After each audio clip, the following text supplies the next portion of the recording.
Bollywood silver screen presenting the colony. इस कहानी की शुरुआत में बर्फीली जगह पर एक कंस्ट्रक्शन को दिखाया जाता है जहां तहखाने से कुछ लोग बाहर निकलते हैं। इन्हीं में एक आदमी होता है जिसका नाम मैसन है। मैसन के सामने एक आदमी है। मैसन उस आदमी को गोली मारना चाहता है क्योंकि वो बीमार है। तभी वहां पर उसका साथी सैम आ जाता है। सैम मैसन को उस आदमी को मारने से मना करता है। वो कहता है कि इसके पास चॉइस है, ये चाहे तो यहाँ से जा सकता है। मैसन कहता है कि लौट कर वापस आएगा, हमेशा ऐसे ही होता है, मैं रिस्क नहीं ले सकता। एक बीमार आदमी पूरी कॉलोनी को बीमार कर सकता है। मैसन उस आदमी को मार देता है। इसके बाद हमें बताया जाता है कि सन 2045 में ग्लोबल वार्मिंग की वजह से वैज्ञानिकों ने एक ऐसी मशीन बनाई थी जिससे गर्मी को ठंड में बदला जा सकता था। और एक दिन जब उस मशीन से बर्फ पड़ रही थी तो वो मशीन खराब हो गई, जिस वजह से पूरी धरती बर्फीली हो गई। इंसानों ने अपने आप को बचाने के लिए जमीन के नीचे ऐसी जगह बनाई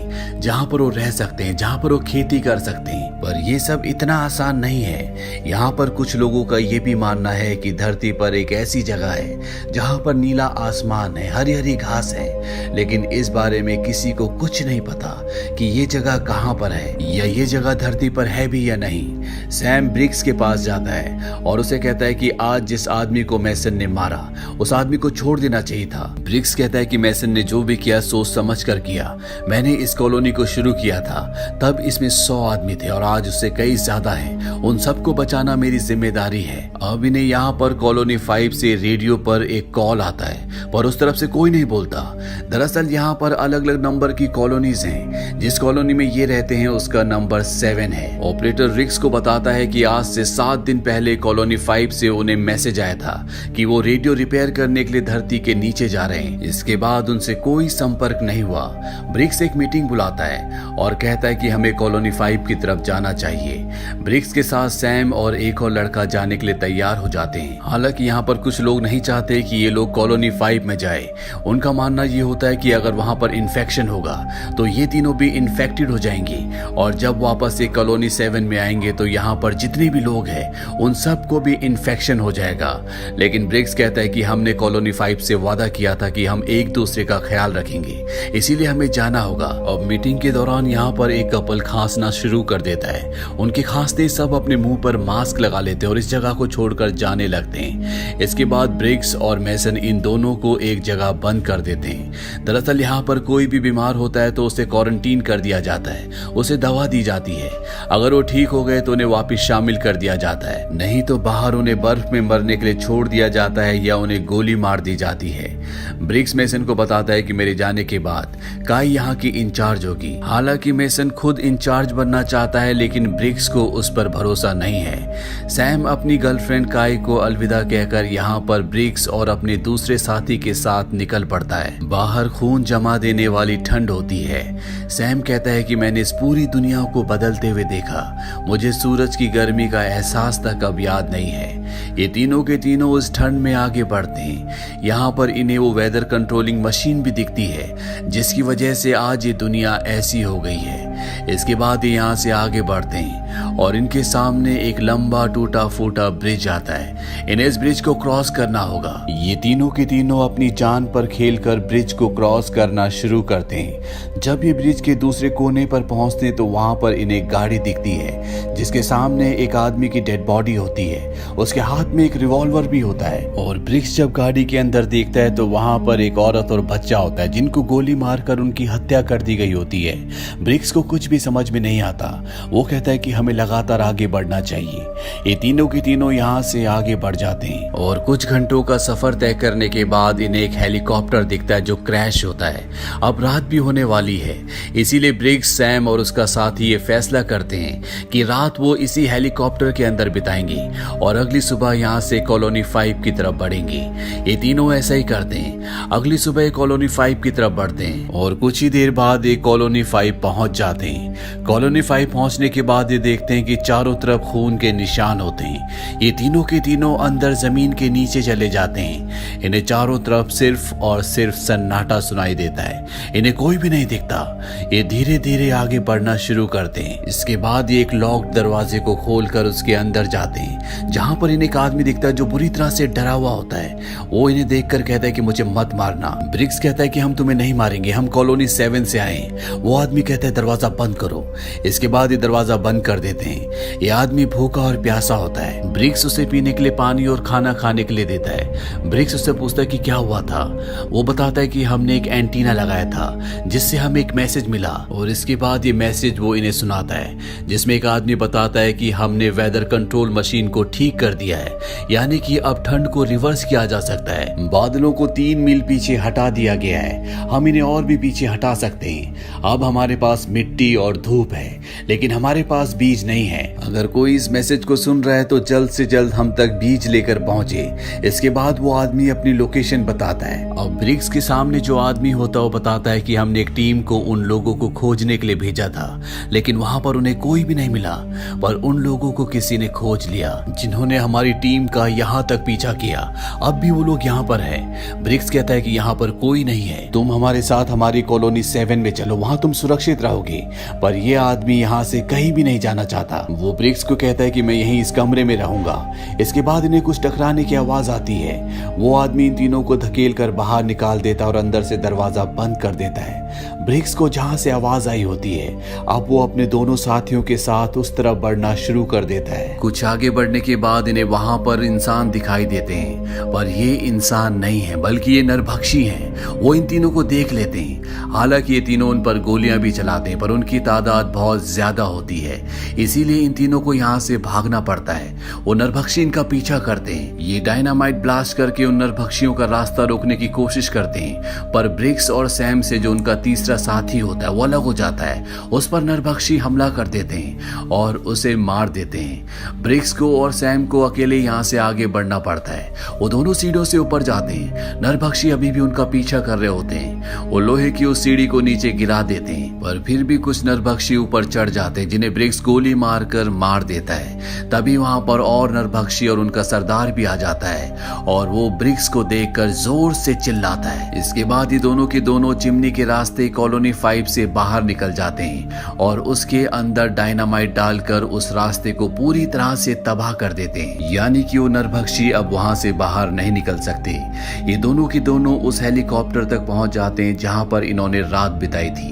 ये दोनों रात यहीं पर बिताते हैं, लेकिन अगली सुबह जब ये दूरबीन से देखते हैं तो ये पूरी तरह से डर जाते हैं, क्योंकि वो सब नरभक्षी इनके कदमों के निशानों का पीछा करते हुए इन तक पहुंचने वाले हैं। ये दोनों के दोनों यहाँ से निकल जाते हैं, क्योंकि ये जानते हैं कि आगे एक ब्रिज है जिसे ये ब्लास्ट करके इन नरभक्षियों का रास्ता रोक सकते हैं। ये ब्रिज पर डायनामाइट बिछाकर दूसरी तरफ पहुंच जाते हैं, पर किस्मत इनका साथ नहीं देती। यहाँ पर बहुत ठंड और बहुत हवा होती है, जिस वजह से डायनामाइट बुझ जाता है और अब इनके पास एक ही रास्ता है कि इन दोनों में से कोई ब्रिज के बीच में जाए और डायनामाइट को ब्लास्ट करे। पर ऐसा करने से उसकी जान चली जाएगी जो डायनामाइट को ब्लास्ट करने के लिए जाएगा, और अगर ये दोनों यहाँ से भाग जाते हैं तो ये सारे नरभक्षी इनकी कॉलोनी तक पहुंच जाएंगे। ब्रिक्स डायनामाइट ब्लास्ट करने के लिए जाना चाहता है, पर सैम उसे रोक रहा होता है। इसीलिए वो सैम को धक्का देकर ब्रिज के बीच में चला जाता है और डायनामाइट को ब्लास्ट कर देता है, जिससे ब्रिज तबाह हो जाता है। यानी कि नरभक्षी अब ब्रिज की दूसरी तरफ नहीं आ सकते। नरभक्षियों का जो लीडर होता है वो सैम को देखकर बहुत गुस्सा हो जाता है। वही सैम भागता हुआ वापस अपनी कॉलोनी 7 तक पहुंच जाता है। उसकी हालत बहुत खराब होती है, इसलिए वो बेहोश हो जाता है। जब उसे होश आता है तो चारों तरफ उसके लोग होते हैं। वो उन्हें बताता है कि उसने अपने दोनों साथियों को खो दिया है। मेसन को जब पता चलता है कि ब्रिक्स अब मारा जा चुका है तो वो खुद को कॉलोनी का लीडर घोषित कर देता है और कहता है कि आज के बाद सबको आधा पेट ही खाना मिलेगा और किसी के भी अंदर बीमारी के लक्षण देखे गए तो उसका टेस्ट किया जाएगा और अगर वो पॉजिटिव निकला तो उसे गोली मार दी जाएगी। वो सैम का हाथ हथकड़ी से बांध देता है। सैम उसे बताता है कि किस तरह से उन्होंने नरभक्षियों का सामना किया, किस तरह से उन्होंने ब्रिज को उड़ाया, लेकिन अभी भी उसे शक है कि वो नरभक्षी यहाँ तक पहुंच सकते हैं। साथ ही वो यहाँ पर सब लोगों को उस जगह के बारे में, उन लोगों के बारे में बताता है जिन्होंने वेदर कंट्रोलिंग मशीन को ठीक कर दिया है, जहाँ पर ठंड नहीं है, जहाँ पर धरती है। है, उन लोगों को बीज चाहिए। पर मैसन उसकी बात पर विश्वास नहीं करता। वो सबको बताता है कि इतने लंबे सफर और ठंड की वजह से इसे इल्यूजन्स हुए। यहाँ से सबके सब चले जाते हैं। तभी सैम के पास एक बच्चा आता है और वो उसे उसकी हथकड़ी की चाबी देता है। सैम अपने आप को छुड़ाकर सीधा उस जगह जाता है जहाँ पर मैसन ने उसकी गर्लफ्रेंड काई को बंदी बनाकर रखा होता है। वो काई को भी आजाद कर देता है। इसके बाद वो कंप्यूटर पर उसे वो लोकेशन दिखाता है जिस लोकेशन के बारे में उसे कॉलोनी 5 में पता चला था, जहाँ पर वेदर कंट्रोलिंग मशीन पूरी तरह से ठीक है। कंप्यूटर में देखते हैं कि वो जगह गर्म है, वहां पर बर्फ नहीं है और ना ही आसमान में बादल है। अब इन दोनों को पक्का यकीन हो चुका है कि वो खबर पूरी तरह से सच थी। सैम इसके बाद उस रूम में जाता है जहां पर बीज रखे हुए हैं। वो बहुत सारे बीज अपने बैग में रख लेता है और जब वो अपनी गर्लफ्रेंड काई के साथ बाहर निकल रहा होता है तभी मैसन अपने आदमियों के साथ आ जाता है। सैम उसे समझाने की कोशिश करता है पर वो उसकी बात नहीं मानता। इससे पहले कि मैसन कुछ करता, यहाँ पर सायरन बज जाता है और जब ये स्क्रीन पर देखते हैं तो इन्हें पता चलता है कि सैम सच कह रहा था। वो सभी नरभक्षी यहाँ बाहर पहुंच चुके होते हैं और बहुत जल्द वो कॉलोनी के अंदर पहुंच जाएंगे। मैसन सैम को छोड़ देता है। हालांकि उसे अब भी ये लगता है कि ये सब सैम की गलती है, उसकी वजह से नरभक्षी यहाँ तक पहुंचे हैं। नरभक्षी अब अंदर पहुंच जाते हैं और कॉलोनी में बहुत सारे लोगों को मार देते हैं। एक नरभक्षी मैसन के ऊपर हमला करता है पर इससे पहले कि वो उसे मारता, सैम पीछे से आके उस नरभक्षी से मैसन को बचा लेता है। इसके बाद मैसन और कुछ लोग एक कमरे के अंदर पहुंच जाते हैं और अंदर से दरवाजा बंद कर लेते हैं। बाहर सैम और उसकी गर्लफ्रेंड काई होते हैं। वो दोनों बाहर से दरवाजे को नॉक करते हैं पर मैसन दरवाजा नहीं खोलना चाहता। यहाँ पर ब्रिक्स की बेटी भी होती है। वो मैसन के ऊपर बंदूक के पिछले हिस्से से वार करती है जिससे वो गिर जाता है। इसके बाद वो दरवाजा खोल देती है और सैम और उसकी गर्लफ्रेंड काई भी अंदर आ जाते हैं। पर सब के सब यहाँ पर फंस चुके हैं क्योंकि बाहर बहुत सारे नरभक्षी हैं जो कुछ ही देर बाद दरवाजा तोड़ देंगे। सैम कहता है कि हमारे पास एक रास्ता है। वो वेंट का ढक्कन खोलता है। वो कहता है कि यहाँ से हम ऊपर तक पहुंच सकते हैं। हालांकि मैसन उन्हें ऐसा करने से मना करता है पर सैम और उसके सभी साथी ये तय करते हैं कि वो वेंट से ऊपर जाएंगे। मैसन बहुत ज्यादा जख्मी है इसीलिए वो उनके साथ नहीं जा सकता।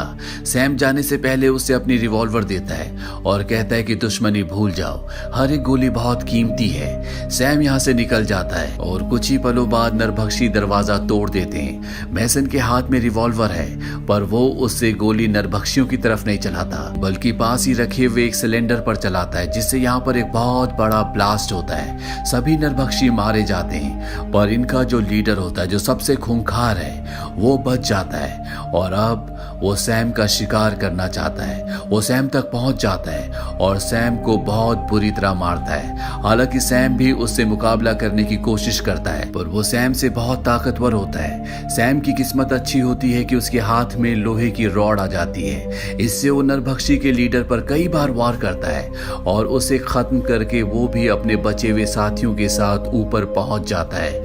अब इनकी कॉलोनी पूरी तरह से तबाह हो चुकी है। सैम अपने बचे हुए साथियों को कहता है कि हमें उस जगह तक जाना चाहिए जहां पर वेदर कंट्रोलिंग मशीन पूरी तरह से ठीक है, जहां पर जमीन है, आसमान है, ताकि हम एक नई जिंदगी शुरू कर सके।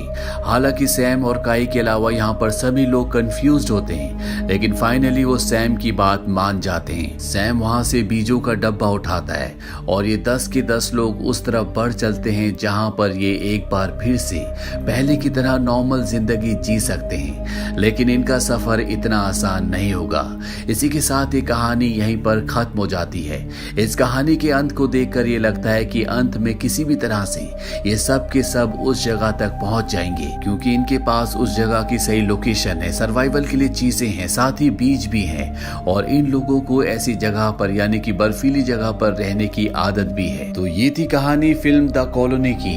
ये मूवी ईयर 2013 में रिलीज हुई थी। IMDb पर इसकी रेटिंग है 5.3। उम्मीद करते हैं कि ये कहानी आपको पसंद आई होगी।